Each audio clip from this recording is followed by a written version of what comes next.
want to say it. Brody don't have to stop sign. He's like stop. Yeah.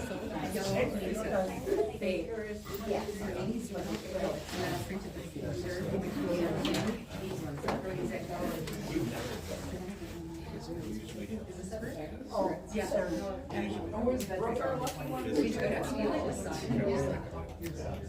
All right, it is 5 o'clock, so I'm gonna call the School Board of Education for the Osceola School District Committee meeting for Wednesday, January 8th, 2025 to order with a roll call.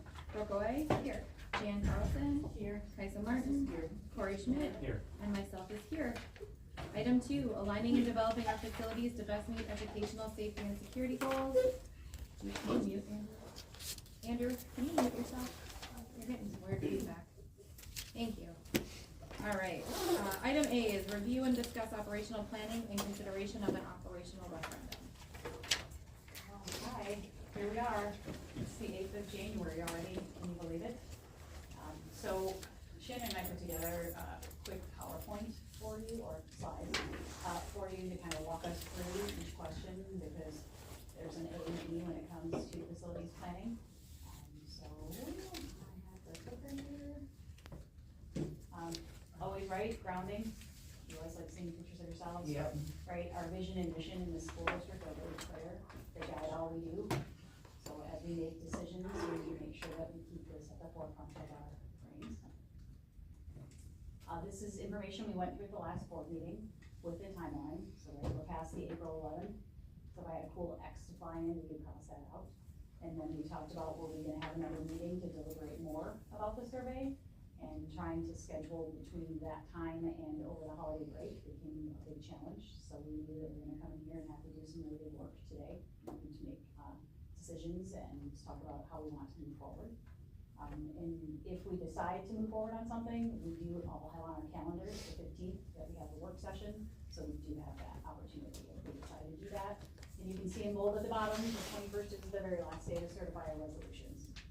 So if we did something on the 15th, it would be with resolution language present, and we would probably have Tom Griggs on the phone with us to be able to have a conversation. But again, that's a decision for later. Just a little bit of referendum history, because I was super important to talk through. Before 2017, Osceola School District had never had an operational referendum. And then 17, 19, 20, 22, and we had operation referendums, and then in 24, we had capital. So in 8 years, we've gone to the community 5 times for funding. For 6 questions.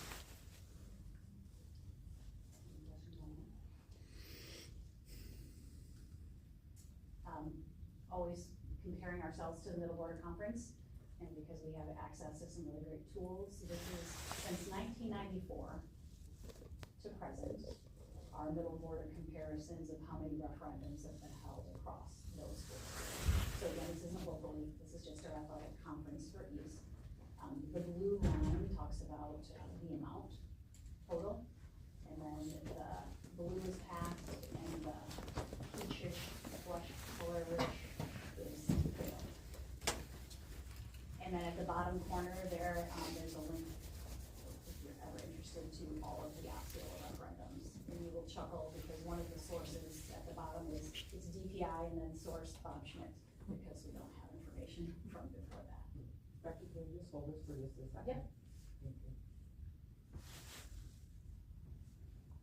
So good.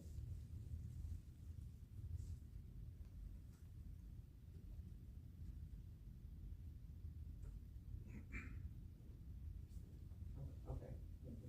And it doesn't, you'll notice, denote whether it's operational or capital. So now we go into the operational, just because that was the order in which it was on the survey. This was the first question we asked, and the results show that the referendum would not be expected to pass if we asked for the 1.5.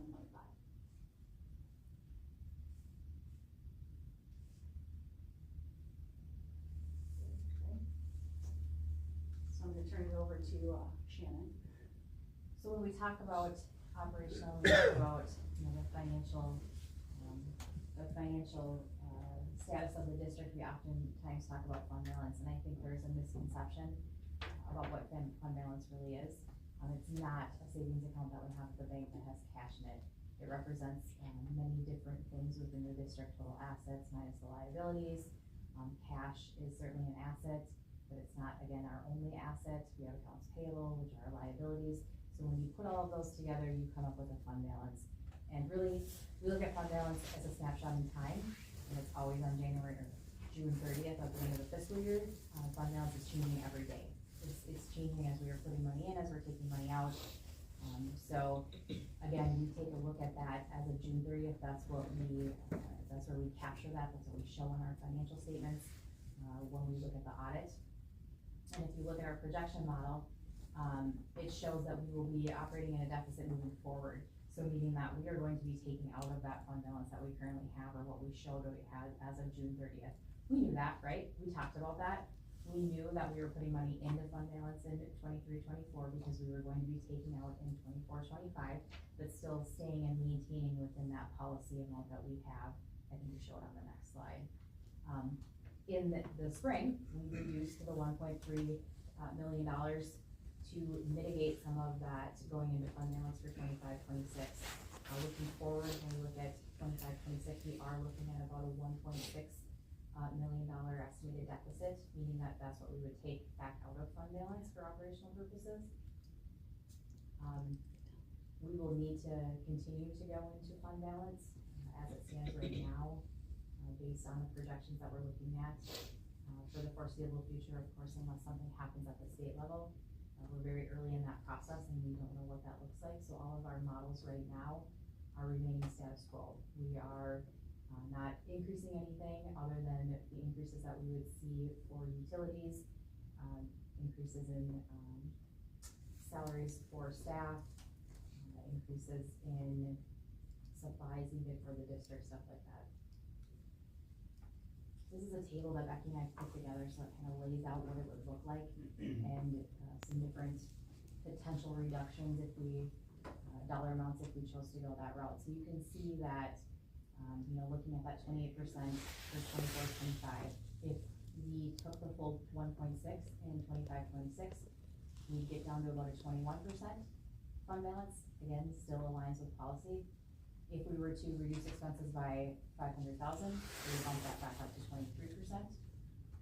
Going into 26-27, we would then go below that policy that we have of staying above 20% but below 30%. When we talk about fund balance, we recognize and we know that you should not be using it for operational costs. We know that they really should be used for one-time items. We had to fix a boiler or buy a new boiler for OES. Those are the things that you should be using fund balance for if necessary. But I think it's safe to say that our district, along with our neighboring districts who are in deficit spending, are using fund balance for operational purposes at this point.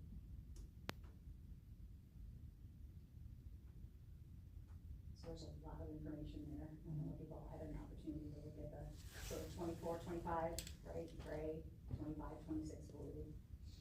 I'm gonna call that yellow, 26-27.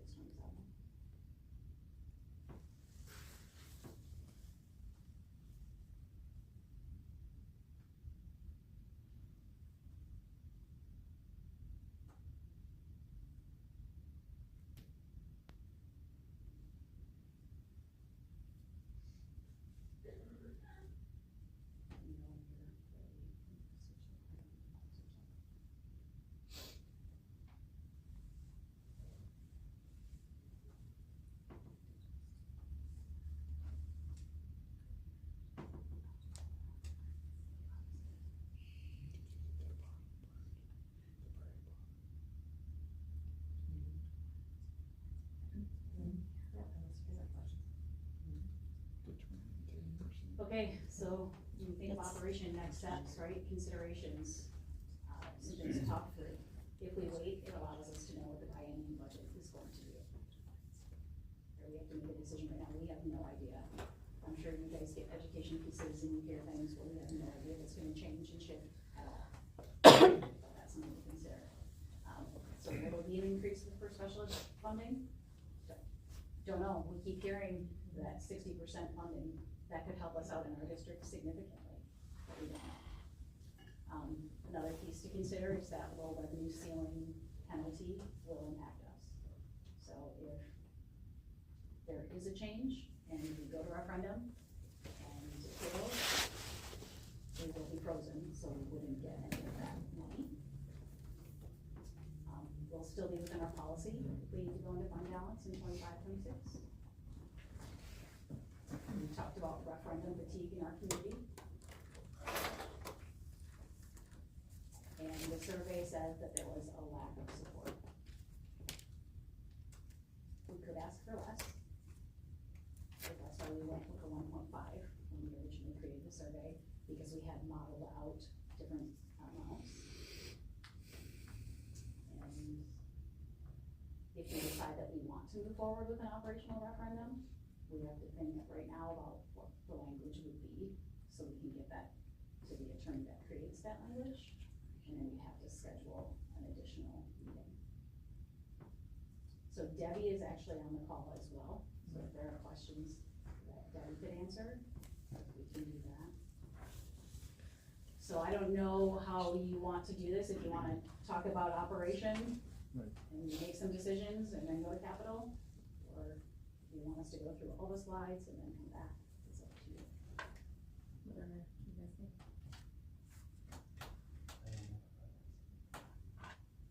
Keep rolling. Okay. All right, so OES referendum history. So in 2022, we did a survey with school perceptions, and this is what we learned from that.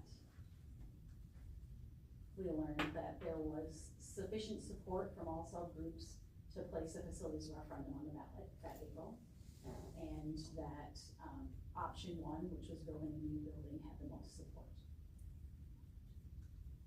In December 2022, there was a resolution brought and it wasn't acted on, so referendum wasn't full, and that was for the $41,800,000. So then in October 23, we started talking about, and remember, there were a lot of options discussed during all this time. I didn't feel like I needed to recap that history, and partly because I was more engaged during this time. So option one was a new elementary.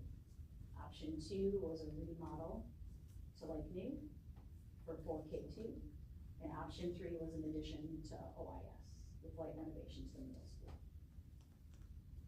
And then we also discussed daycare. So in April 2024, we brought option three to the voters, and it was unsuccessful. So then in June, we looked at option A again, which was a capital maintenance of the building down there and finishes just for 4K1, because that's what we had moved to. And then we looked at option B for capital maintenance and right sizing classrooms for 4K1. And then we also looked at the addition to OIS. And then a new school. And then we surveyed the community about option B. Right sizing the classrooms. So that's where we've been. It's really important, in a conversation this week, someone's like, what do you mean you've only had one referendum about the elementary school? Yeah, it's only been on the ballot one time, but we've been talking about it so much. I think there are people in the community that think that we've asked multiple times about the elementary school, when in fact, it was last April was actually the first time that we've asked. So the survey results show that the outcome was too close to call. The results. The survey says. Yes. So the survey says, because the results are within the margin of error for the majority, there may be enough support to consider putting it on.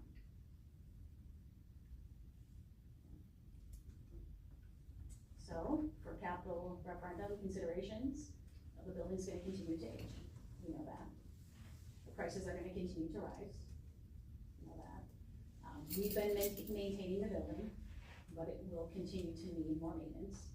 I don't know if you had a chance to read the article in the Sun that Hunter and Adam Williamson, that Matt put together. It was a great article. Really kind of describes where we've been and where we're going.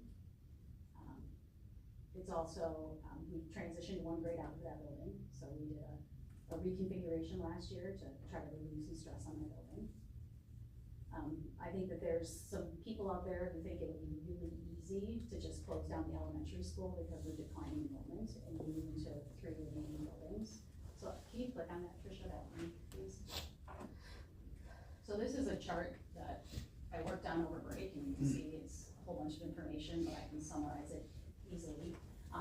So at the elementary school, there's about 27 core classrooms, and there's 19 that are in use. When I say they're in use, that means for core instruction, because we have 5 sections of 4K, and we have 5 sections of kindergarten, and we have 5 sections of first grade, and we have 3 special ed classrooms, and we have 1 intervention classroom, so that adds up to 19.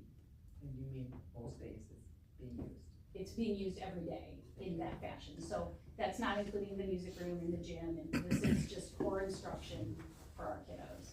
At the intermediate school, we have 24 core classrooms, and we're using 22 of them for core instruction. So 6 sections of second grade, 5 sections, 4 special ed, 2 intervention. So you can scroll down to middle school. We have 30 core classrooms, and there's 28 in use. So again, the core classrooms are 5th grade teachers in there with their kiddos, a 6th grade teacher, 7th grade teachers, 8th grade teachers. We have 5 sections of special ed, and then we have 3 classrooms being used for electives. Again, a core value here is to try to expose students to as much as they can, so they have a variety of interests. And so that's 29 classrooms. And then at the high school, it's a little bit trickier, so I just did, like, we have 4 classrooms for science, 4 for math, 4 for ELA, because those are the number of teachers we have. They may have different grade levels in there. And so at the high school, we have 36 classrooms and 33 classrooms that are in use. And you have a caveat, like, the health person is split, right? So that classroom isn't being used every single second of the day. So are there holes in there when people have prep? Yes. But when you talk about core sections, when you go back to the elementary, there are 19 classrooms that need to be used. And we don't have 19 classrooms to move them in at the intermediate school. So I think that that's really just an important factor for us all to kind of have that in our heads and around the same page. And it also goes back to kindergarten and 4K classrooms are different. They're bigger, so kids have more space to do things and run routines and do all the stuff that they need to do in those classrooms. Okay. Very nice. Can I ask, can you go back to that, and then I have a question? Yeah, absolutely. So at the elementary, and then scroll up to the elementary. So we have 27 classrooms, and with that 27 million that is been proposed and surveyed, when we redo those classrooms, how many would we actually end up with? We won't end up with 27. Correct. If we resize the class size, what would we go down to? I'm looking at the speaker, Matt, do you have any idea? Because that was part of why it was less dollars to right size the elementary, because we took a whole grade level out. Right. So, and we were making 4K and K classrooms, or Clint, I don't know. Clint, Matt, and Andrew are all on. Okay. Do you guys know approximately how many classrooms we'd end up with the proposed 27 million? I don't have that right off the top of my head. I would have to look back again to confirm. I don't want to take a guess there. Andrew unmuted. Nope, he's shaking it. Okay. Okay.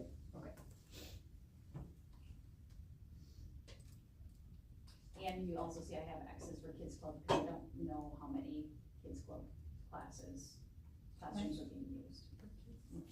In that one room? In that one, yeah. How was that answer for Regina?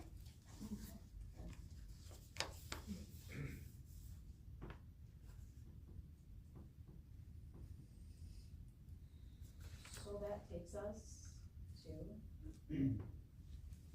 discussion, questions, and recommendations. And again, people are online to be able to answer questions.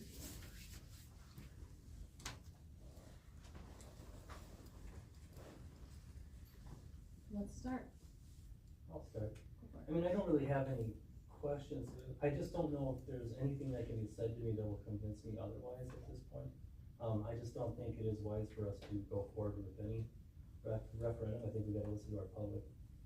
Even though the one, because of the error thing, could be a yes, You mean the margin? Oh, of the error? margin of error? The margin of error? Okay. I don't think, just because that margin says it could be yes, I don't think that's enough for me to fully support us going through with another referendum. And again, like, I've thought over this whole, since our last meeting, like, what kind of questions could I ask that would maybe make me change my mind, and I honestly, I can't at this point. I think the public has spoken and we need to listen.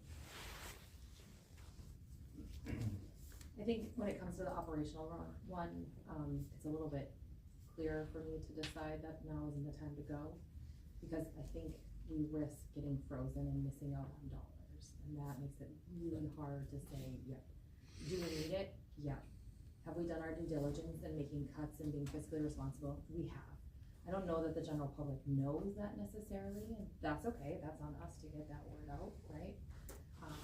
But I think, will we have to go again? Absolutely. This is not an Osceola School District problem, this is a state of Wisconsin problem, and there's districts across the state that are falling in line exactly with us, in the middle border that are falling in line with us with this.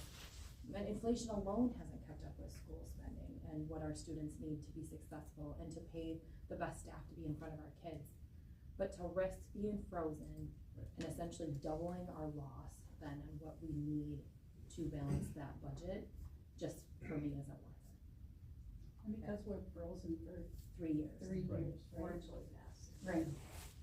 And that doesn't apply to a capital project, that's simply operational.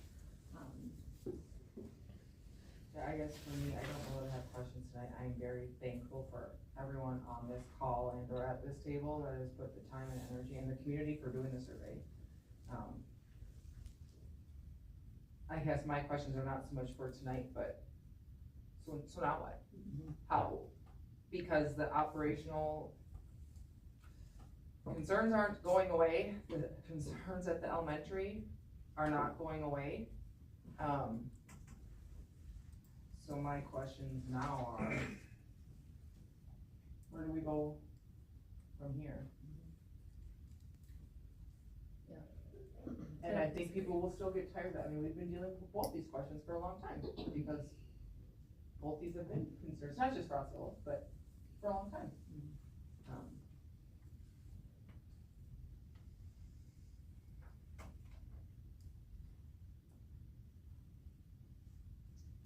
There's been talk about doing something with the elementary since way back into 2018 when Margaret Johnson or whatever did that survey down there at that building.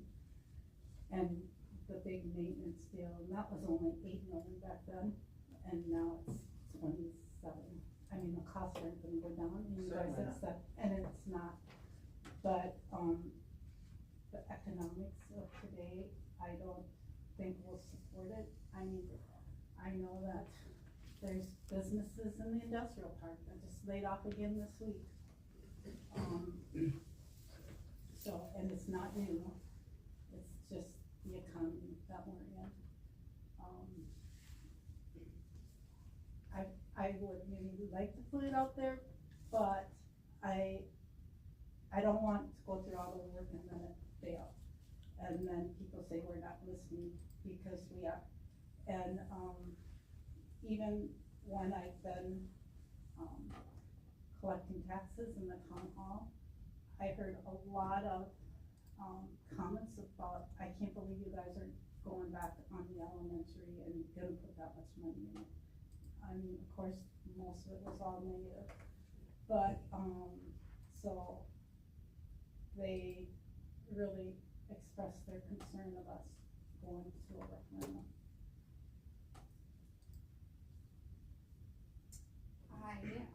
Like Corey there was not gonna be much that could be answered or said tonight that was going to push me in a direction of wanting to move forward with a referendum, but like I said, I'm excited to like figure out, find a solution, like, let's hit the ground running and figure out how we at least, Actually, we can do it within the money constraints we I think when it comes to the capital project, I just keep thinking, you know, I'm really glad that we went to survey. I don't regret doing that, because again, we got feedback, direct feedback.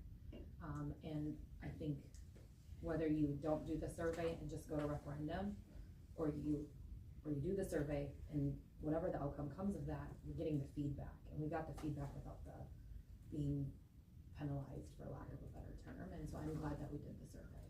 And we got good number of our people. It was a great campaign, so.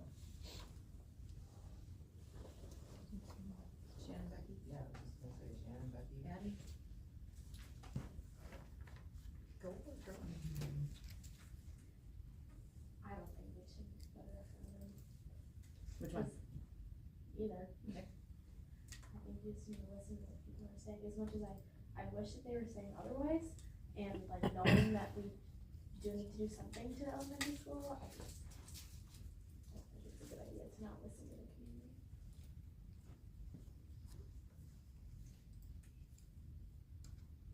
Becky, anything to add? You guys put together the presentation, so. Yeah, I did, you know, the biggest thing for both of us is the unknown, especially on the operational side. We don't know. And look at what happened in, 2 years ago. They raised that low revenue ceiling $1,000, and that would be huge for us if that happened. If we were being penalized and weren't able to take advantage of it. Like in the special ed stuff too. Yeah, Actually, absolutely. like we heard rumblings last year was gonna go up, and Yeah. it went up like what, 30, whatever it was, something way smaller than it should have been. Yeah. So it did go up, but not what the rumblings were saying, so it's so hard to, you can't project anything anymore. And we don't have control over the timelines that they have set, and it's unfortunate, and so we're bound to waiting. Was Governor Peters come out to say what his, a budget proposal, or what he is, trying to get the legislators to maybe do in this legislative session? We actually have them on. Yeah. I think it's February 19th. That's when he's doing his ticket to the state address or something? And that's when they'll, I mean, I made friends with them, but not that good of friends. Right. You guys are best friends. I was just curious if I missed it, or No, he it's not hasn't there. done it yet. I know that there is a surplus, but that can change in a hurry. And for us, we would rather have a bigger, return on special ed than these small little programs where you kind of get seed money, but not enough to fund the whole program. Yeah, literally today, I was listening to a webinar, and it had, I think, 243 superintendents on it. And they were talking specifically about the funding that we don't want is grant funded. Like, we don't wanna apply for it. Give the districts what they need, or don't make it this process, yeah.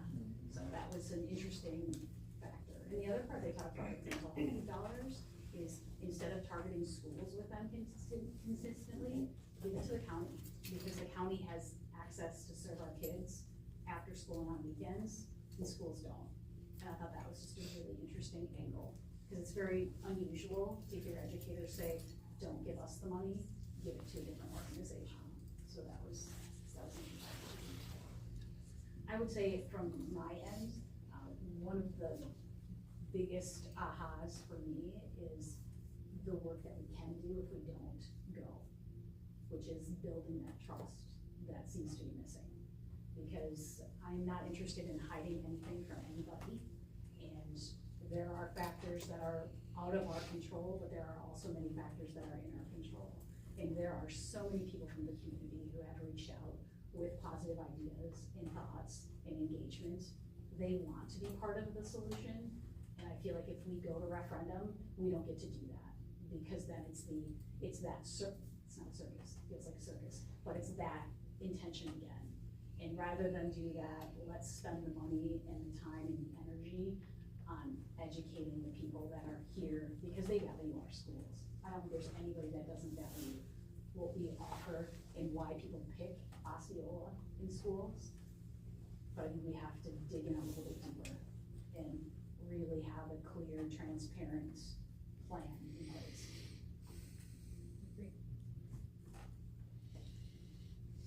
Alright, well, this committee item is review and discuss the operational planning and consideration of an operational referendum. For the sake of that item, is there any other comments? It's not, we're not in regular meetings, so I don't need a motion or a lack thereof, but is there any other, questions, comments, thoughts on the operational side? Seeing none, we'll move on to item B, which is review and discuss the elementary facility planning and consideration of a capital project referendum. Questions, thoughts? Hunter is also here to answer your questions. Hunter.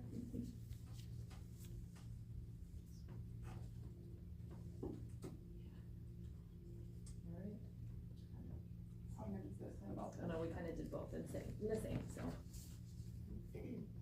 Alright, So I will take that to mean that I'm not creating any resolutions to bring to any other meetings. I'm not hearing anything.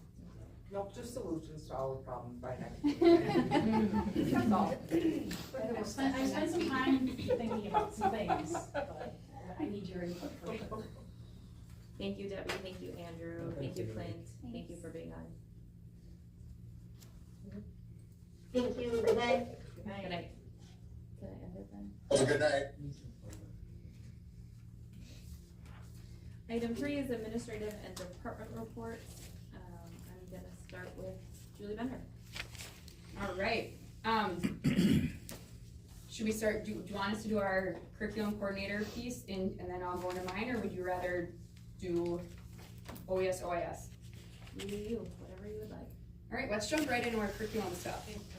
It's on the top right there if you click on the, yep. And you'll have to go to slide, you have to click a couple slides. That one, yep. Tricia was prepared for this. Good job. Thank you. All right, so, new this year, we have kind of recreated one position into two, and naming those are the curriculum coordinators. So myself taking over 4K4 and Amanda taking over 512. So the vision and the mission remain the same. It's everything that we are following from Becky when she was in this position as well, and she's taught us great things. So as we move forward, that vision and mission are the same. So if you go to the next slide. Can I just interrupt for a second? Yep. It's super important to say, we reduced an administrator. And So there's you- that. Yeah, so you two took on the position that existed. 'Cause that Yes, position since we are doesn't- talking about money and budget, that was a big piece I think I forgot to say. Okay, so now it's Amanda and I splitting this as well as on top of the other things that we are doing.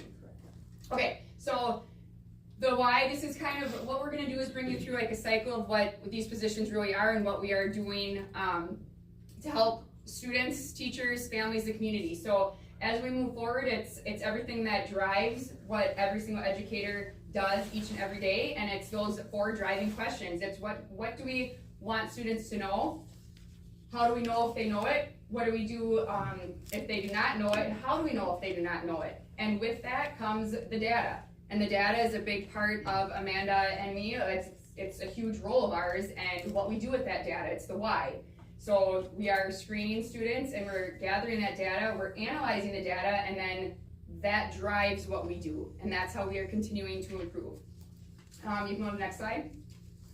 And coming from the state of Wisconsin, each year this is always brought to you guys as this is what we adopt every year, our Wisconsin state standards. So this is the piece that we are delivering each and every day across the grade levels.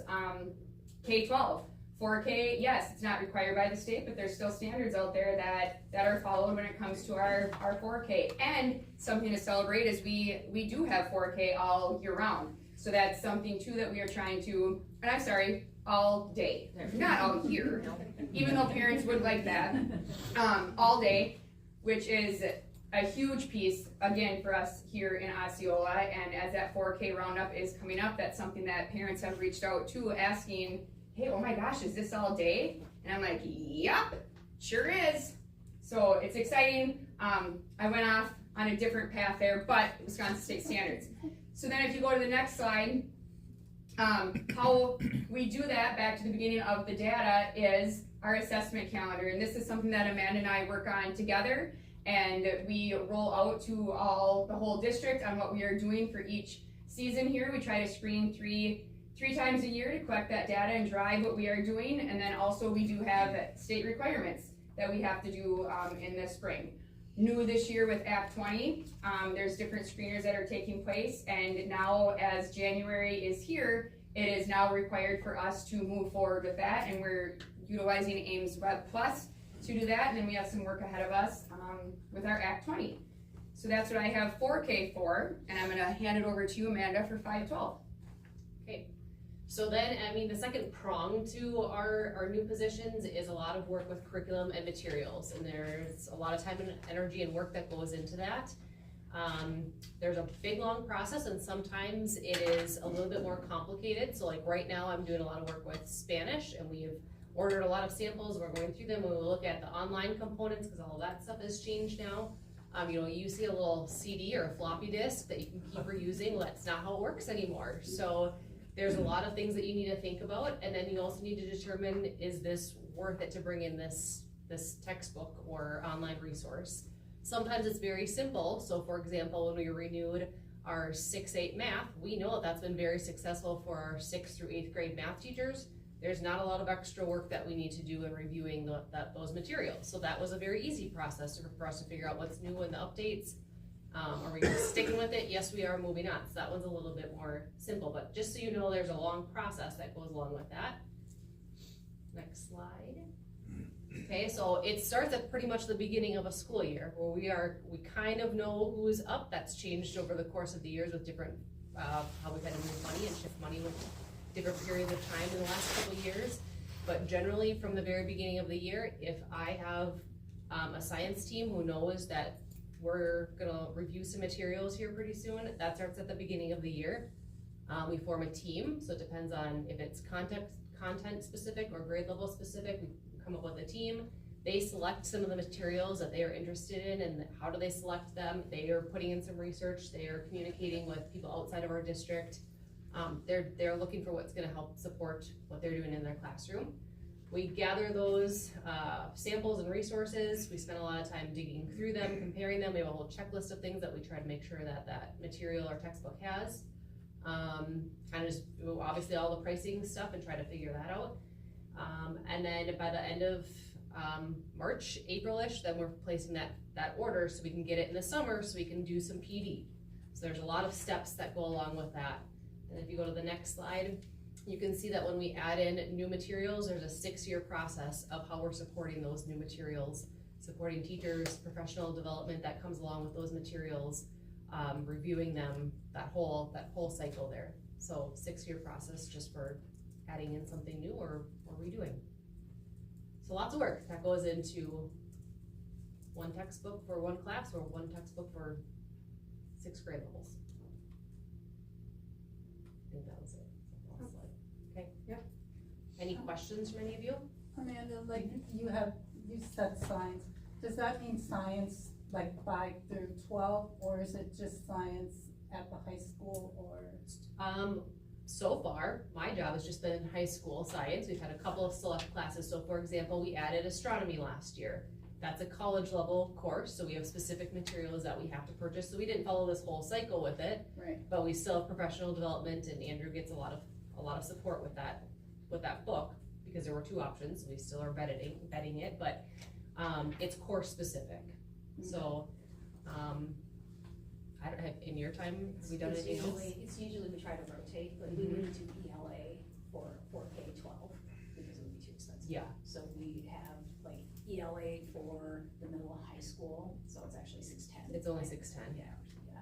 Just happened because we did 3 years ago, ELA for the elementary. But remember, we had to throw ourselves off of our cycle that time because we were using materials that weren't getting us to where we needed to for the science and reading. But thankfully we had ESSER dollars, right? So we did a shift and a juggle. So they have a really nice calendar, but when something happens, then it shifts. And I think it's important to say, because we've talked about budgets, is people talk about delaying curriculum purchases, but when you buy online materials, that means the resource at 6 years ends. You can't just say, oh, keep using that textbook 6 more years, because the supplemental materials that really help kids get into the learning for a lot of materials being purchased. So it's really, it's interesting because you would think online textbooks would be way cheaper as well.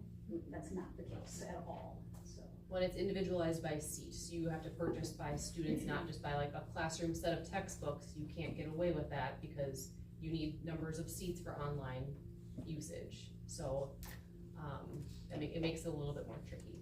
When you're talking about ELA, we purchased 610, and that's course specific also because we have an English 9 and we have an English 10, but once we get up to 11th, there isn't English 11. There's specific courses for 11th and 12th graders, so that's why we're not purchasing materials for more grade levels. It's very specific. And you would, I mean, now with the way things are, you would never do math K through 12. I mean, you would never replace curriculum K through 12. Which in years past, they may have done that. Absolutely. And, you would be good for so many years, but with the way it works now, you just can't do that. And even the clever things like Amanda was saying, like, because we departmentalize at certain grade levels where you can have just 30 books in your room and have everybody use the same 30, you can't do that when you have online supplemental materials. And I think it's worth saying, like, we do intentionally skip classes or grade levels because they say, nope, we are good right now, we do not need to renew. So it's not like, oh, math is up, so we have to get new math materials. No, we still look at, like, are we getting what we need out of this material? We still have to renew our seats that we purchased for it, but that doesn't mean we have to buy all new textbooks that go along with it too. So we still are intentional about what are we purchasing, how much are we purchasing. Generally when purchasing happens, the more time that you buy, like if we buy a 6-year versus a single year, we're saving money, right? But you have to be thinking ahead about how many seats you need. So we use the grade level numbers that are already there. So sometimes we have to buy more seats because more kids are added to that than we purchased. And sometimes we have 5 extra seats. It really just depends on how things shift, but I mean, you have to buy in certain groups or certain increments anyways, so. It's a continuous process, Yep. I would say, and us being able to work together, knowing where each level is has been very helpful. And just, I mean, we're both communicating nonstop and collaborating about this, and then having Becky's help as we're, hitting the ground running with these positions and making sure, that we're putting everything in play. I think a big thing too, like what Amanda was saying, is when it is time for a purchase, teachers have a huge voice in it. Like, this isn't just Julie says we're doing this. No way. This is we're sitting down, we are talking with the teachers, we are pulling as many different voices in as we can and making sure that it truly is a need before we go in and look at that whole process on looking at new materials or even just, all the pieces. So that's important. And hopefully the state standards don't change, so the material you have doesn't apply. I mean, because that also plays a factor in Yes, that. Absolutely So, does. Well, if we hadn't made the change in the reading materials, we'd be in big trouble. Yep. right. Can I ask a silly question? So do the kids get like physical textbooks anymore, or is everything online? It depends. There are classes that have physical textbooks and there are some that don't. There's more physical textbooks that in the younger grades. And even For sure, just- and even workbooks, consumables, consumables. books where they write in them as Yeah. opposed to doing it online. By the way, my mom still has those books at mine. Yes. How do you do? Okay.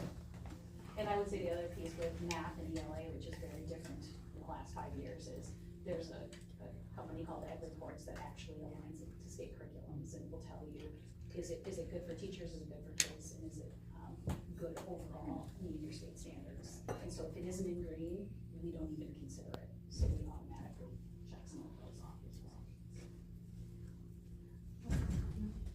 Any other questions?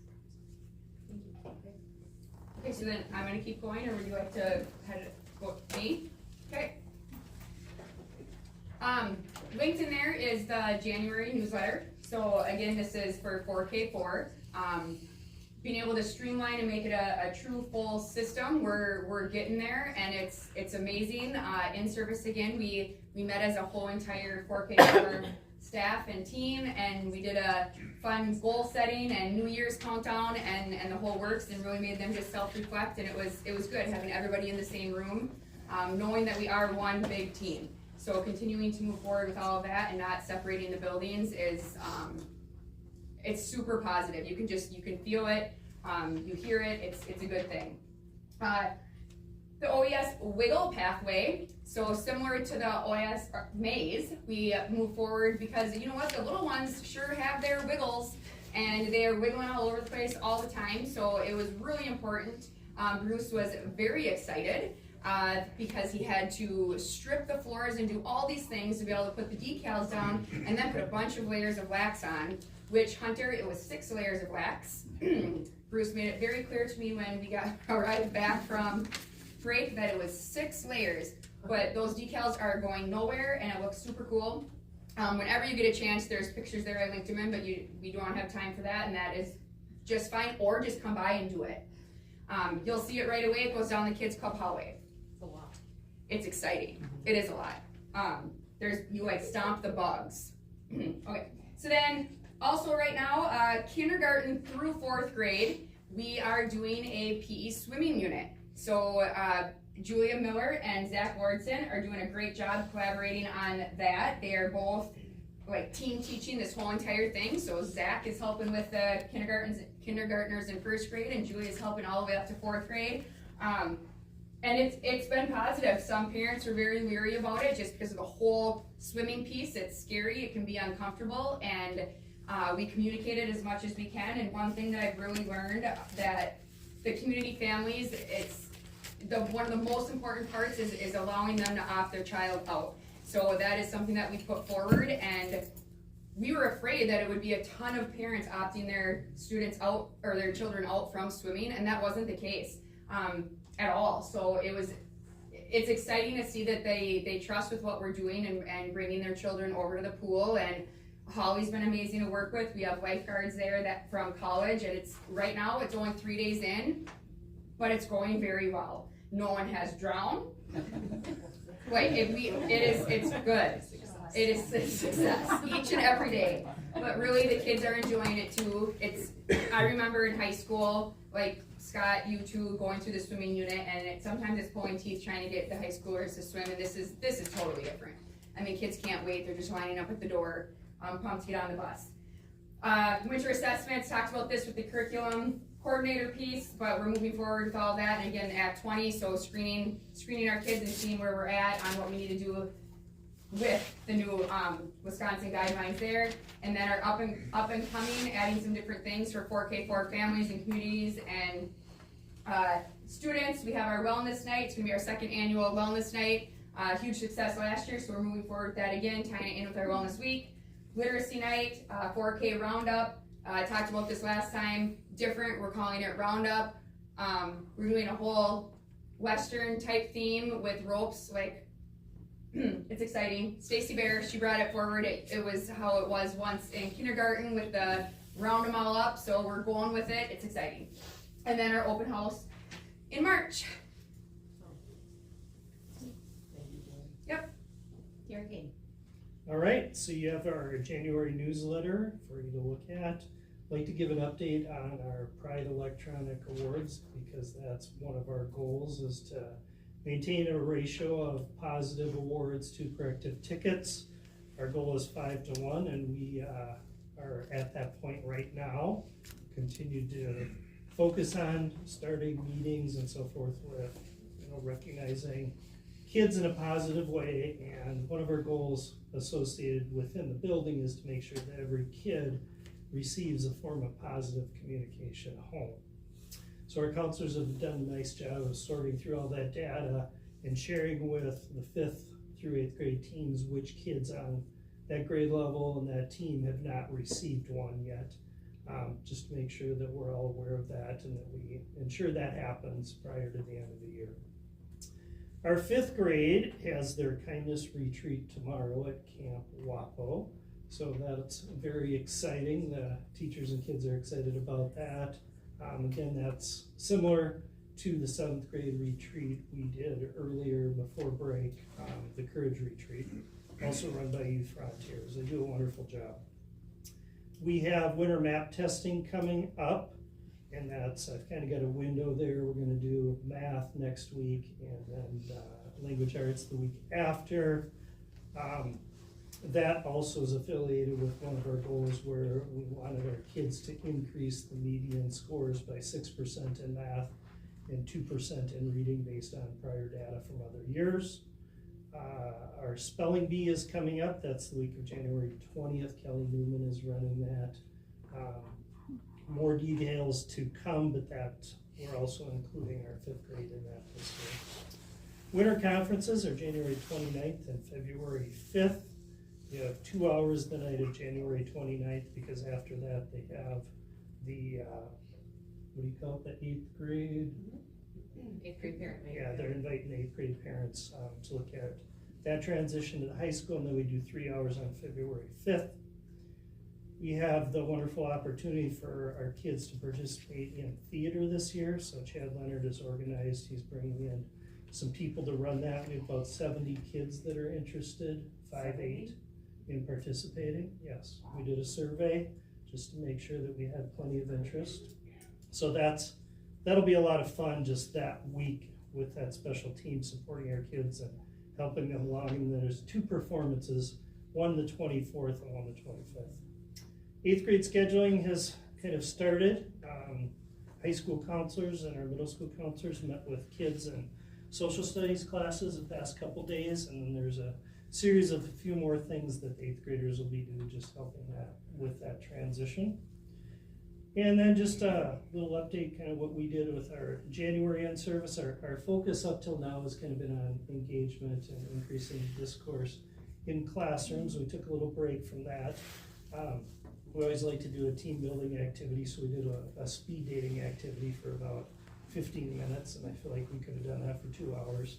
It's just nice when you have, new teachers in a building now, being able to integrate and get to know and learn about each other. So that was fabulous. I had used my whistle to restart each question because there's just so much commotion. I really enjoyed it. And I enjoyed just seeing that in action.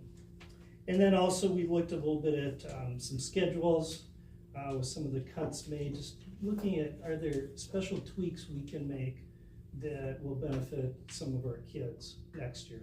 So we had a circle discussion. We gave everybody an opportunity to share. We use a little token that we pass around, just the focus becomes that person and just listening to their needs. So we've developed some ideas. I've discovered a little bit on their thoughts, and then I've got to discern, make a decision on what's best for our kids for next year. So they're just minor tweaks, basically the same schedule, but maybe a few tweaks to it. The kindness retreat, how is that being paid for? Is that a grant? That's through the grant money. Yep.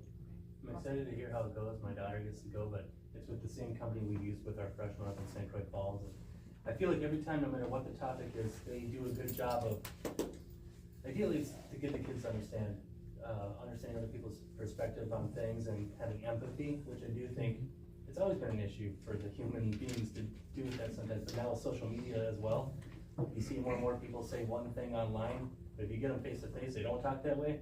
So sometimes it's just reminding people, like, whoever you're dealing with, agreeing or not, understanding their perspective and empathizing with whatever their scenario is. So yeah, I'm excited to hear what Nora has to say. Absolutely. Does all of 5th grade go? All of the 5th grade is going, yep. We have a few kids that their parents have decided for them not to be a part of it, but the majority is going. So looking forward to visiting for a few hours over there. I also have a a student who was so excited to go, but there's a little backstory. So when we were in in middle school decades ago, we also used to go to Camp Wapo, and we would go as 6th grade, I think, and you stayed at Camp Wapo for it seemed like 3 weeks, but I think it was actually like 2 nights. And so, then it said, so when do I start packing my bags? And I was like, nobody. Pretty sure Corey Schmidt ruined that for you guys. I did, my grade did. So it's kind of full circle that they're going back there for this new purpose, because hearing you talk about how exciting Camp Wabo is and being on Lake Wapo, and we would go Do you remember that we Well- made wax candles? Cause my mom Yeah. still has that too. Of course. Kindergarten. Um, Whatever you call that. Yeah, we went, and Becky, I'm gonna look at you, I think we went more in the spring, because it was very warm, but I know even Zoe and Rian, who are in older grades, went to WAPO for different things too, and I remember being there and doing skating and all these different things in the winter, and so, and we did skits for sure, yes, but it's cool to see them with a new vision and a different purpose, still making memories with their classmates at Camp WAPO, so it's pretty cool, so. All right, let's see, next up on here, I have Amanda Meyer. All right, so I too linked in our January newsletter for you. Before break, we had our big blessing basket celebration, and we changed that up a little bit this year. Instead of doing one full day of activities, it gets a little chaotic, so we split that up and did the 2 Fridays before. We did some incentives during WIN, and then had a modified schedule on the Friday before break, and then some activities in the afternoon. And a lot of the activities were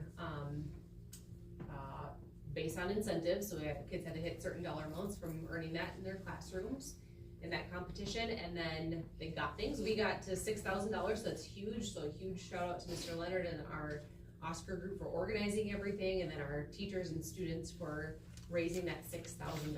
So huge. And then that money goes to Jen Rood organizes the actual Blessing Basket Foundation now, and so she was able to serve 102 families, and 232 kids were included in that.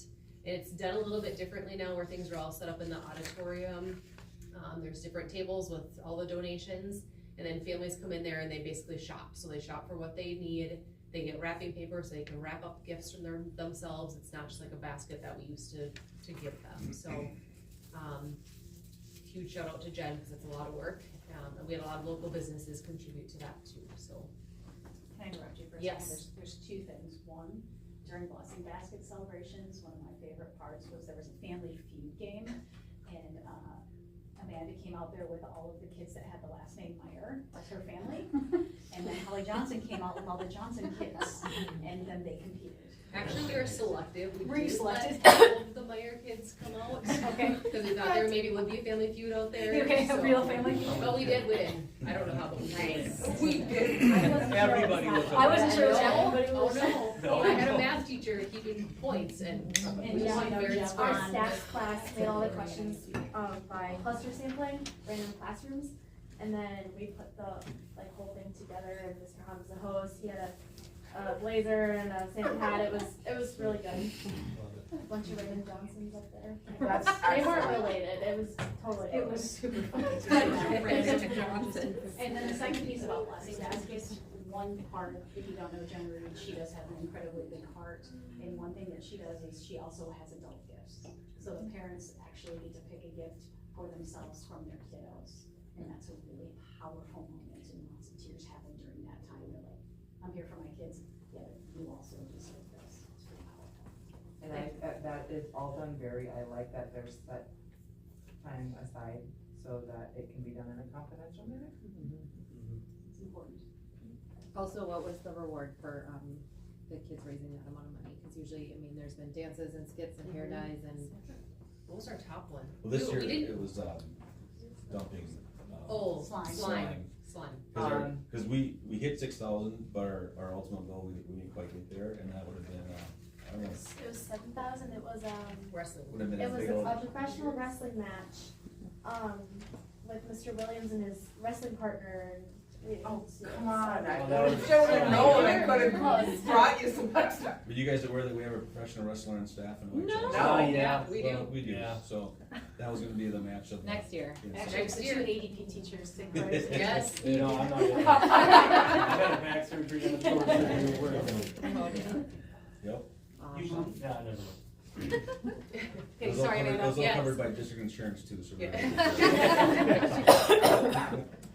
Who got slime on them? Hoops and Mr. Welty. Yeah, fun. So we had that kind of after lunchtime, and then in the afternoon, kids signed up for some different activities and hung out. So it was a fun day.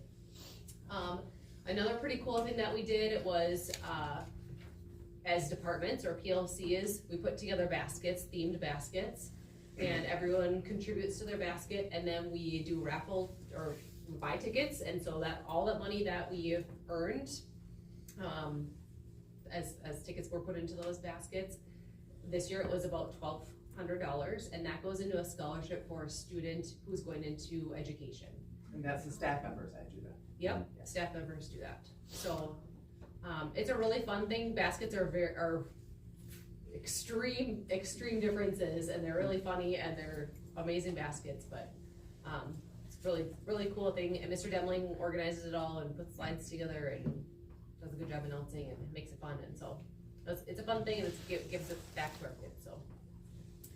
And then just some, like housekeeping things. We have a lot of big things coming up here in the next couple of weeks, getting ready for next year already. So, January 22nd, we have a unique day. We will not have seniors in the building. We will have, our freshmen, sophomores, and juniors taking their second Horizon Practice ACT test, getting ready for that spring final assessment.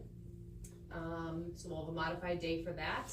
And then after lunch, we'll do our course fair. So last year we tried the course fair with our current high school students instead of just our 8th graders. That went really well, so we're gonna do that again. So we have all the elective teachers in the gym. Kids go visit those teachers, learn a little bit more about classes that they haven't had yet, or pathways that they didn't know that they weren't thinking about even at that point.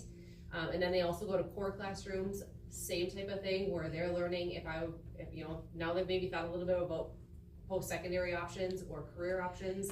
So now they're gonna talk to math teachers about what would be the best pathway for that. So it's just a more personalized opportunity for teachers to talk about their courses, kids to learn about, and kind of own their academic pathway a little bit more. So that'll be that afternoon. And then in the evening, we have conferences, and this year we're hosting a session, well, actually 3 sessions at 4, 5, and 6. Michelle Ritten and Sarah Hankey, our guidance counselors, are gonna host a session about just things that, I don't know, as especially first-time parents, or, I don't know, just that they're just kind of. We've offered in the last couple of years a lot more of the opportunities, like our DACP courses, ECCP courses, our connections with the universities, and having that opportunity for parents to come in and hear more information on what opportunities we have for our students at OHS. You know, knowing that we have some classes now with how many classes we have, 5 classes that our students take at OHS with Mr. Hahn, myself, and Mr. Barrett, that they also can earn credit through the university system. So just trying to provide more opportunities for parents to come in and learn some of these things. Which we also talk about in our parent nights. As a parent, but you don't hear from your high schoolers about a lot of that. And they're not thinking about it until it's time. Right. And each of those programs have different pathways to get there, and different processes, and different ways that they're paid for, and so it is confusing as a parent. And it's grown throughout the last couple of years. That's why we're putting this on now, and we'll continue to do that so we can educate parents and families and kids on what are all those things, and how do we apply for them, and how do we pay for them, and how does that all work. So we're gonna just kind of do some informal sessions, each starting at 4, 5, and 6 for families that are at conferences and want to pop in and learn a little bit more. Trying to keep it a little bit informal so that parents can stop and ask questions and just want to be there, but it's new, so we'll see how it goes, and then adjust for next year if we need to. Are you guys gonna do the thing that you did last year? I think Aaron Moore helped out with it, where it's like that simulation in the gym. We had St. Croix kids come in, and they had other community. Thing.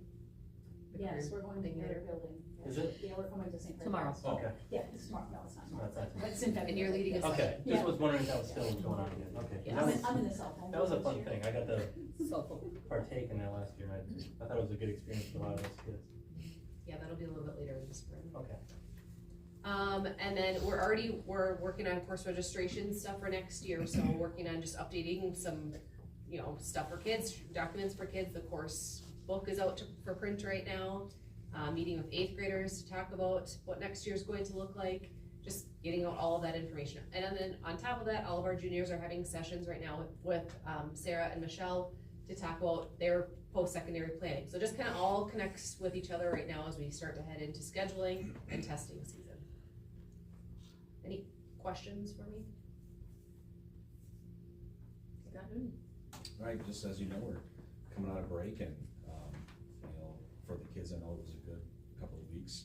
But OHS was still open and is with a lot of teams doing things, and just kind of one thing I just want to recognize, which was kind of cool this last year, or over December, was our wrestling team competed in the annual Northern Badger, where there's 44 teams that compete there, and they took 7th this year out of 44.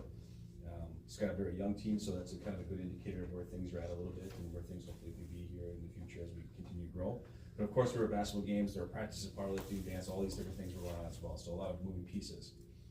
This upcoming Saturday, we host our annual powerlifting meet, and this year, you know, there's a lot of volunteers that come help because it's also a great fundraiser for our powerlifting program.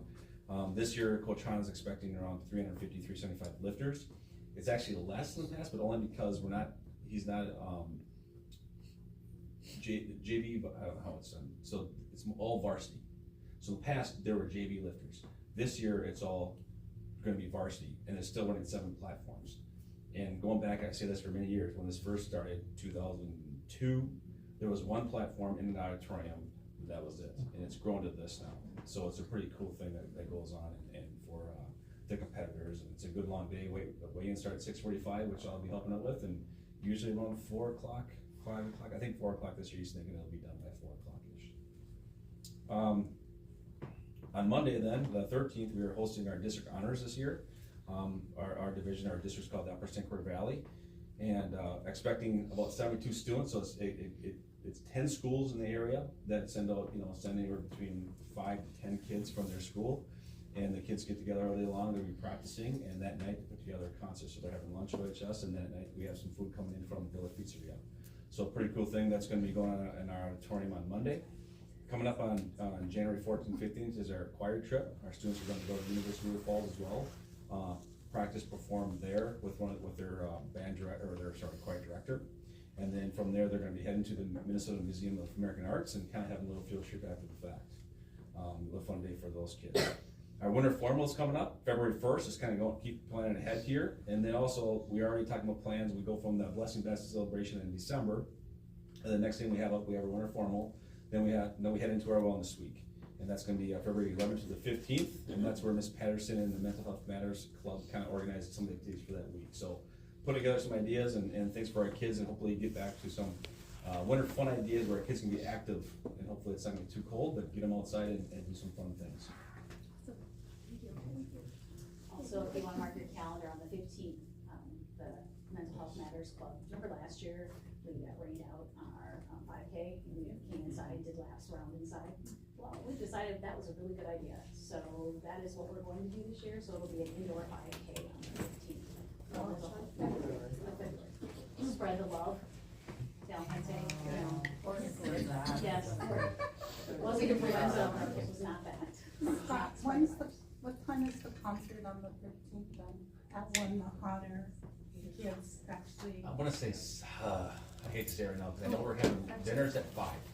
So I guess I gotta check. Can't sing after pasta, can you? I don't know. Gotta be full of feet, some of that. Checking on Fredo from Villa Pizzeria. 6:30. Is it 6:30? Okay. I think the first one was All right. Shannon. All right, from a calendar perspective, we have hit that halfway point for our fiscal year. From a perspective of financially where we are, we're not quite to that halfway point, just because the first quarter of our year is very slow. July, August, and September, we don't have a lot of things going on. So if we look at those revenue and expense reports, and Tricia, can I just pull up the revenue really quick and go through it? You can see that we don't have a lot of things that have been booked into our financial system, and that's because we see a lot of these, we realize a lot of these revenues in the spring. We'll be getting the first half of the tax payments here. January 10th is usually the magical date when they start coming in. That'll be the first half. And then of course that second half doesn't come until August, but we put it into this year's revenues. So not much to report on that perspective. We'll get a equalization aid payment, which is quite large. We'll get that second payment in March. Common school funds will be coming in January. So we'll start to see these in the third quarter, so when we really start to see the revenues coming in. And then if we take a look at the expenses, again, even on the expense side, even though we are halfway through the fiscal year calendar-wise, we typically don't haven't hit that 50% for a lot of our expenses, particularly in salaries and benefits, because of the way that we pay our staff, our certified staff. We pay them over the summer, but we push that expense back into the previous fiscal year. So we haven't quite hit 50% there. There's nothing glaring that's, coming out. We will be getting 2 new buses tomorrow. Oh, really? So, yeah, finally. Not ordered in the 2010s? No. Yeah. So those expenses you'll see hit in, on the next, the list, obviously, and then in that next quarter. Which we designated funds already. Correct. It's just the actual paying of the bill. Reagan was president. Yeah. When we put that in. Honestly, it's been a long. I mean, it's been what? It's been 22 We're or a year 21? behind on getting them, right? So, we should have had them last December. Yeah. Now, just getting them, yeah. And again, just continuing to monitor the conversations at the state level. Everything we're hearing is 60% special education funding, increasing the revenue ceiling to 12,000 and what was that? Oh, increasing for people aid, but nothing significant. All right, Dr. Stiles. All right, as you can see up there, yesterday closed for school board candidates, and we have 3 candidates for the ballot in April 1st, and they were drawn today by 6th graders, big order, with supervision. Yes, so the order will be Jan Carlson, Brooke Oy, and James Davis. Next is the 25-26 calendar. If you'll recall, last year we did 2 calendars at once, so we don't have to hash that through. It's done. A lot of positive feedback from staff. It's nice when you walk by and they're like, hey, can I just tell it to you instead of email it to me? And you're like, yes, you can. And there was a lot of positives about how the calendar worked and how ready your kids they felt. I actually heard that this weekend from a community member. So when do we look at making the? At this time next year. 27? Yeah. It's what, the 26, 27? Yeah, that would be at this time next year, if we do another 2 years. And then also linked in there and also in front of you, I don't know how many of you know Ann Chapman, but she's an incredible education researcher. And so she really is looking hard into Wisconsin and why are there so many referendums? Why are 80% of school districts needing to actually ask communities when operating referendums were designed to be rarely used mechanism to allow taxpayers to exceed adequate school spending authority. So it's just a really great article, and if everybody in our whole community could read it, what we've been talking about with declining enrollment in being a rural school, but also special ed funding. And the formula was set up in 1993, not based on any science or math. And that's really an important piece to know. It wasn't about, you don't get funding based on what are your special ed population needs. And again, the $1.8 million transfer of special ed funds would mean we wouldn't have a deficit. So it's just a really great article. So if you haven't read it, I would encourage you to, and pass it around to your friends and family, because I'm sure they're all super interested in school funding. It's a powerful, powerful article. And lastly, school resource officer. We talked last year, and we actually had St. Croix Falls people come down and talk to us about the importance of a school resource officer. This is not in response to the shooting at Madison, but if you read any of the information about there, one of the very first questions they were asked is, did you have a school resource officer? So actually, AJ, Chief Bach and I engaged the Friday before that happened, and then we met face to face after that. They still have 2 open positions they're actively interviewing for, but when we sat down and talked about the importance of school safety, and that's what our community is counting on us for, and the fact that there are grants out there, as well as it is really clear at the DPI that our community service fund can help us pay for SRO. He said he's willing to entertain the idea. And if they don't feel like, because if you'll remember kind of last minute last year, it was, oh, we're not gonna apply for that grant, so we kind of ended. And that makes me a little bit feisty, because like, right, I'm the one who's gonna get asked that question if something that happens. So I talked to the county and said, hey, to the sheriff there and said, hey, is this an opportunity if it doesn't work here? And he said, absolutely. So I feel like we have two options that are available. And if you're still willing to allow us to move forward, we need formal board approval on the January 28th meeting. And I would bring the policy then for an SRO forward as well, so that we have all of the pieces in play, so we can really move forward. In doing it now, thinking the 26th, or the school year next year, looking at 190 days is what we would have as our responsibility. And then the police department would then be able to utilize that officer during the summer, which AJ was like, that would be fantastic, because we have a lot of overtime in the summer. Is the same grant available, or is there similar grants? There isn't a grant available Okay. at this point, right, but last year it didn't open until February, so we're hopeful that it will. And also, the representative I was working with, I worked with her person who said, I will help you find grants for this. So she said, Okay. we will actively look. So. Trisha? Nope, her name is Anna. So that's kind of where we're, and then the MOU creation and our kind friends of Hudson, St. Clair Falls, Altoona, Prescott. I think we have 6 different versions to look through. Like, some of the decisions we have to make is, do you want the officer to be plainclothes or in uniform? Like those kinds of pieces, and what are the hours gonna be, and then the idea of not having overtime, instead having it be flex time, so they can be at community events that we need them to be available for. So a lot of people have done this, so a lot of it is just gonna be remixed with Osceola, so that's positive. So can we talk through how that would be, look with budget, since we're also looking at it? It would be funded through funding. Whole thing.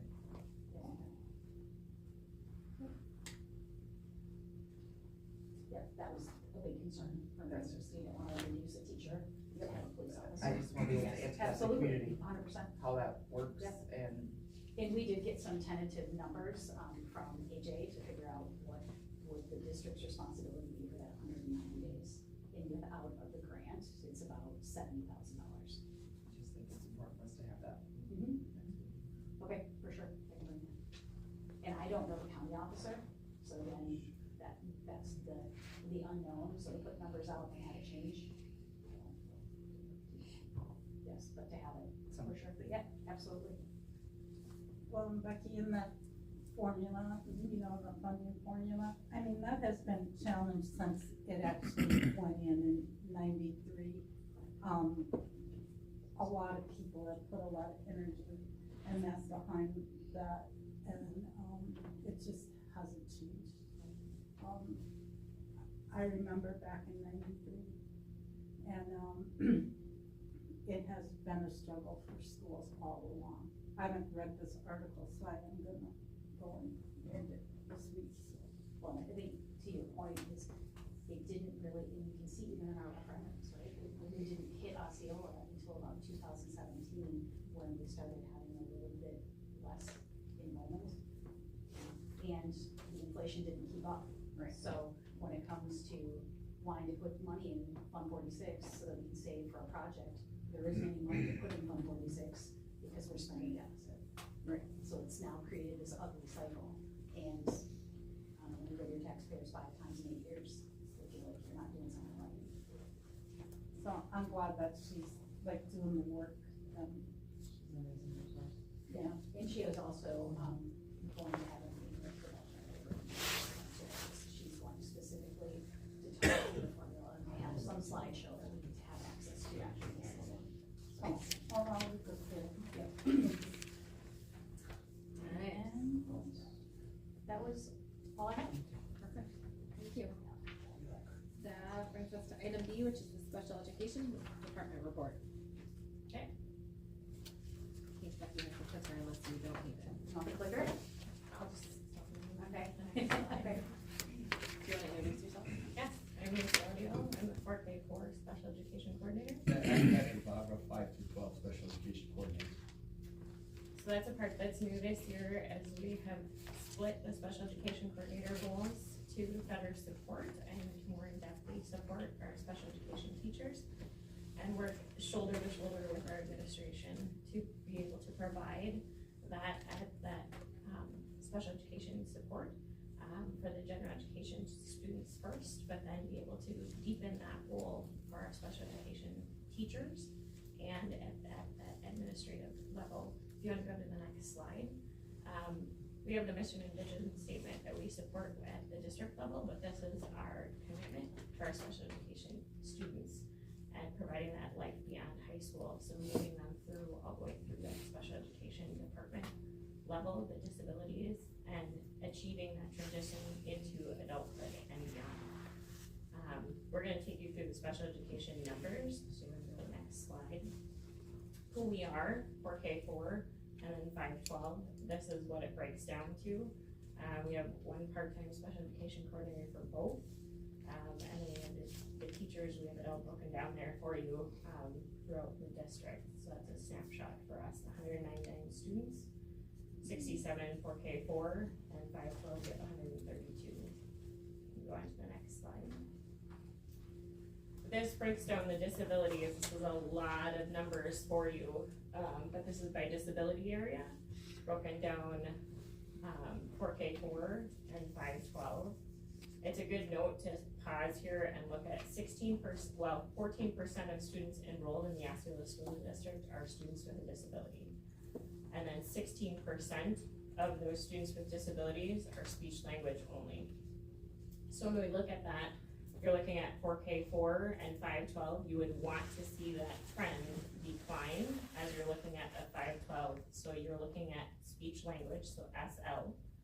You're looking at 21 at OES and speech language at OIS. You should see that number decrease.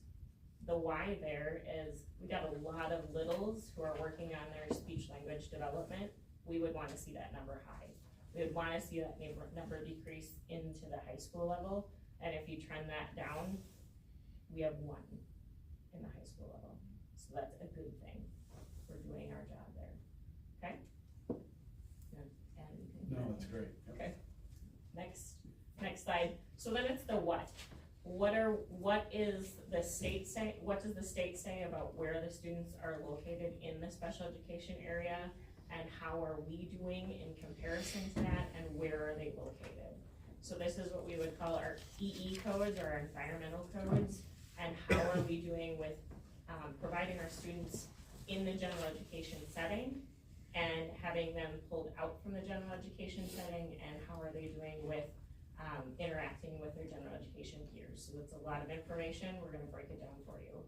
Those first 2 codes, R1 and R2, are just talking about our early childhood development, our early childhood students. Desired is the R1. 3 years ago, we were indicated for being in a discrepancy for that, and so we have worked very hard. We were at a negative discrepancy for that. We've worked very hard to integrate our students into the 4K program, and we are above the state average for our percentage there. We're at 44% of our students are receiving their special education programming in the general education setting. It is okay to see students receiving their programming outside of the general education setting, because we're going to have some students that need that more intensive services. And so we do have some of that, but we want to be able to see that number increasing, and we've worked very diligently at that, and so that is why that number is up.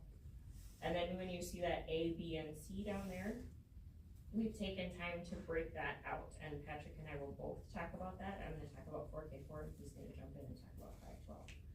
So the desired area of A, regular classroom at least 80% of the time. 105 of our students of that 199, it's actually 200 on this page, but we are under where the state average is, so that's a desired area, correct?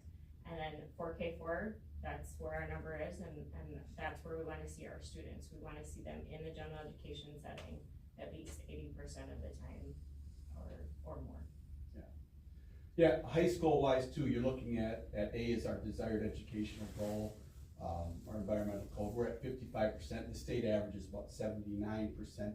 And we recognize that that's a little bit low. We have more in environmental code B than the state average. Yeah, and we're aware that we're looking into how to fix it, how to rectify that, but, I think when we met with Dr. Stiles, I think she kind of hit the nail on the head when she said, providing more support to some of our students with needs than other districts is not necessarily a bad thing. So we're trying to support them. Once again, it's a team decision too, and we look at every kid as an individual, and we're making this decision on their needs based on what we feel as a team they need. So, but that's something that we do need to be aware of, that, hey, we're a little bit off on the state percentages, so. Yep. And the regular class less than 40% of the time, so those are the students that are pulled out and receiving those instructional services with a special education teacher more than, more percentage of their day. There is recognized time for students to receive that, and that is recognized for students who need that more intensive services and supports, and we are trending correctly with the state and the state average, and it is recognizable that students need those intensive services and supports. So that's where we're at with that page. Should I need to pause here for any questions? What's the discrepancy there, the reason between the, in line B, I guess, over the 16% and 84%? Oh, so there's 75 students in our district that line up with line B. Yep. Okay, and when we looked at the exact numbers for 4K4, 16% of those 75 are in the classroom in 4K4 in category B. So we are getting them into the classroom 40 to 79% of the time. A lot of that in category B has to do with some of the blocked models for the middle school. Oh. So it's so just, that's kind of where that. yeah, Yep. that's kind of where we're at with that. Okay. And again, it needs to be recognized that it's an individualized model, so it's really what the students need. Yeah. And we are right where we need to be for what our students need to be getting. Okay, any other questions? That was a great question, thank you.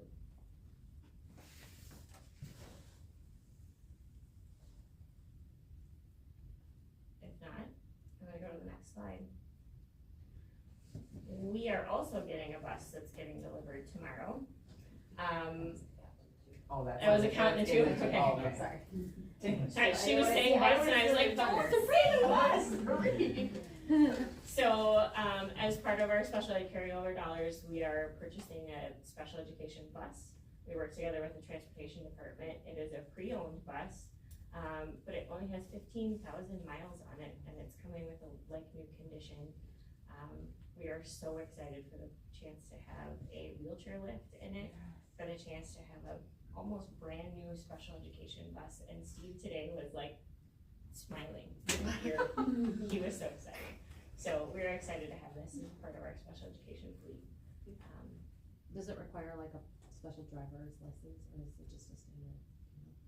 Yeah, it's just a standard. I know Steve. Sorry. Here, but that's okay. Yep. So just our regular staff would be able to drive it. And the current special ed bus will be our backup, and then the backup we're gonna try to hopefully sell and recoup some money for, so. We're really excited. We're not talking the white ones, No. We're really excited. I'm riding on the special ed bus. That's good. Yeah. Exactly.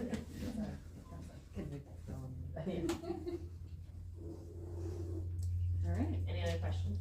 Questions for our special ed coordinators?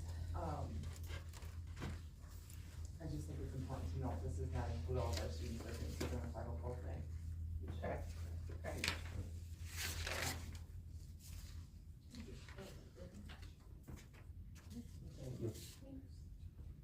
All right, that leads us to item C, which is the Wisconsin Association of School Board Delegate Assembly Review.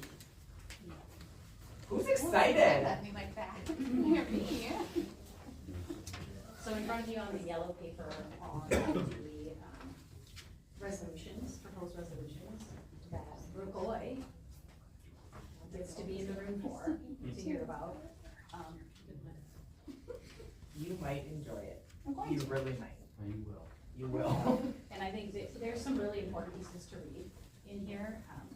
In particular, if you flip to the second page, and unfortunately there's a star because So is your copy? These were my copies, but the early literacy assessment for EL students, so students that are English learners, right now they're saying they can't have the assessment in their language, Yep, so then that means that Julie and her team with Patricia will be making plans for those students because if they're EL students.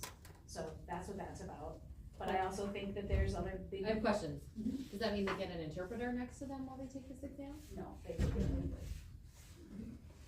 How does that even really make sense? Okay, great. Good talk. And then, if you look on line 21, the idea of decoupling public and private school funding. Definitely worth the read there, and talking about how it's important that private and public schools, if they're going to be coupled together, have the same expectations. Which, Shannon, can we make sure at the next meeting that we bring forward the graphic that encompasses the decoupling, like the private school funding that comes through our district? Yeah, cause I think that's important to see, especially when the cost of the vouchers. Right, that people are so upset about tax dollars and all of this and that, how much of it is going to the private schools in our district, right? Because there's a lot of people in our community that don't understand how that works, and I think this resolution brings great light to that for all of us in the school districts that are aware of this, so. Well, and also there's some law changes that are about ready to go down that are gonna make the vouchers much more accessible to other people. So that is another piece of this. And then I'm just recognizing that I made notes on what's yours. So Yeah, you did. remember, sorry about that.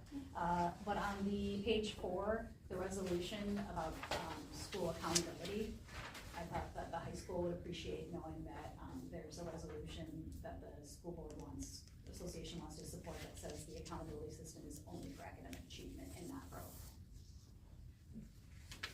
That would be good for the high school report card. Middle school report card, perhaps not as much, so we can see right in our own district how right that by parameter. So you can see I wrote on there, I wrote, yes, is this good or bad? So that was my thinking as I was reading through it. So I don't know what kind of guidance you all as a team give Brooke as she walks in, but I just wanted to make sure that everybody had a copy and that Brooke had her big fat packet. Well, and so the way that it'll go down is you'll have special time set aside for the delegates, you'll go and check in and. So then you will get to vote in support of or against, in real time, changes and things will happen by the, the people that are authoring it and things, and it's, if you like Robert's Rules of Order, it's a real fun time. But I think it's important for you to know that you're representing, the 5 of us and how we feel. And so what we've done in the past, and I'm gonna look to the 4 of you for guidance here, is if there's one we feel strongly about, either pro or against, but specifically against, that we let Brooke know that, so that she can make an informed decision. I don't see any that stand out as we have in the past, but as we look through this in the next 2 weeks, I would say have a conversation and let Brooke know your feelings. Yeah. Because remember, it's not something that's going to law, it's just us, right? Like this is the school board association saying, here's what we. As an organization, stand for. Okay. So, yeah. It took me a minute to figure that out. I was like, wait, what? Okay. So, as an example, a couple of years ago, they had a resolution to not allow any Native American heritage for school districts. And of course, we, as a emblem or mascot, and it listed all the things, and we, obviously, our district said, no, we don't support this. And so, that was pretty easy for all of us to say, we're against that one. And it did not pass that year. It did not. No, that was your year, right? Yep. Yeah. So, yeah. It's honestly really interesting. I'm sorry. Well, then, ones that pass, are those then forwarded on to the legislators, and they may request, like fiscal people to work on them and for costume, and they may go into the budget, or pass. And it's supposed to be the guiding documents that the WSB works for. Right. Because they work for us. Right. In advocacy work in Madison, and so the thought is you bring all the delegates in and you work as a body to make a consensus as to what the organization stands for, so. So there's a delegate from each board that comes. Correct. Too. And it's your turn. So, that's what we got. Thank you for representing. Appreciate it. Thanks for listening. Thanks for your honesty. All right, well, it is 6:34. Oh, go for it. Well, it's the number 4. Oh, yeah, thank you, sorry. improving our instructional strategies supporting student learning. Review regular and special education open enrollment availability for 25-26. It's not on the agenda, no, It comes back it's to the on- next yes, one. it comes back on the next one. So again, it's super important to say, these are not staffing decision numbers. This is just what our current enrollment is, pushed forward, saying here's the sections that we've had, and here's what it could look like. So for regular ed, we would be open for open enrollment in all grade levels. Any questions about? When we open enroll a student in from another district, that I would assume that their tax dollars, so let's just for an example say a student from Somerset open enroll Osceola. Their tax dollars go to the Somerset school district, cause that's where they reside, and then, how does that? And there's a dollar amount assigned to general ed students and a dollar amount assigned to special education students. And I think the special education is about 13,900. Gen ed is about 9,800. I think I might be a little off on those. So then what happens is the state calculates how much is owed to each school district, and then it's taken out your equalization aid, or whether or not you either get more, you have to you net out, or you don't net out. You're negative or positive. So it's not that every school district is giving us money via a check or sending it our way. It's netted out through your equalization aid. So it comes essentially from the state, then? Yeah, and the old way for special education was that we were able to invoice districts based on the needs of the students and then those costs. So How long ago was it that way? That was 2015, 16, probably 16, 17. We were able to recoup the full cost of what those students had within our district, and then that stopped and it went to a flat amount, which is significantly less than what it costs us to serve them. And we have 162 students that are open enrolled into our district this year as of now. Okay, and we have special ed coordinators here, so look at this beautiful memo. Beautiful memo essentially says that when you look at all factors, we do not have any space for students with IEPs based on the needs of our kids. Do we open enroll any special education students now? Yeah, we currently do have some that are open enrolled here, and, they would be obviously included in next year's, but we wouldn't take new open enrolled kids based on projections. And it's really quite hard, because if a student is here as a regular ed student, and then they need some extra services, we need to tell them they need to go back to their home district. And that's really unfortunate, but that goes right back to the article about special ed. So this will come back at the end of the next, then, Correct. for a formal approval? Yes. Okay.